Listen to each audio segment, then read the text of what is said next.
Now, joining us is Daniel Ishaku. He is currently the president of the Federation of International Students Associations in Chennai, Tamil Nadu, India. Now, Daniel, where you are in India, are things as dire as being reported? Hi, and thank you for having me. Well, the number of cases have constantly been on the rise, even though in the southern part of India, where I am right now, the severity of the case isn't as bad as it is in the northern part of India. So a lot of the cases and the news we hear are mostly from the northern part of India, even though there are serious cases and the number of cases are quite high as well here in the southern part of India and Tamil Nadu. Now, for those of you who are foreign students in India, has there been any support from the various embassies of your countries? Not just you, the Nigerians alone, but other countries. Has there been support from the various embassies of the international students?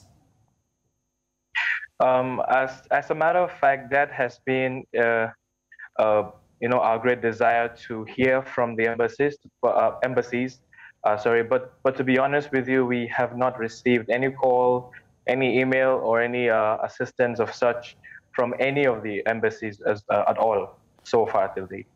And there are reports that the number of deaths and infections are being underreported. Now, what I would like to ask is, what exactly is responsible for this escalation in the number of deaths? Well, I would say it is a lot of factors.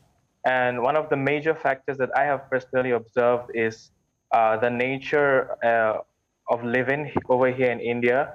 There are a lot of practices that Indians engage in, especially those who are really traditional and religious activities that they take part of.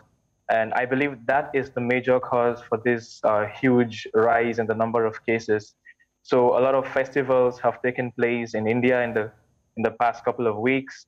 A lot of other religious events have taken place. What's it called? Political rallies and all sorts are actually going on with no restrictions, without them following the guidelines or the right spacing for all these activities and all these events. I believe that is the core reason why the number of cases are on the rise in India. All right. Now, from what you've seen, is it actually true that the figures are being underreported? I mean, compared to the number of casualties and what the media has been reporting, is it actually true that the figures are being underreported? To be honest, I'm not sure about that, but I do know that there are a lot of cases that are not reported because one belief in India is the idea of keeping the family name and identity and image, and also a lot of families do not actually report COVID cases when they are tested positive, and they prefer to take home remedies and take care of these issues by themselves. So in that sense, we could say that the number of cases are actually underreported, and what we hear on the news are not the actual number of cases that are here in India.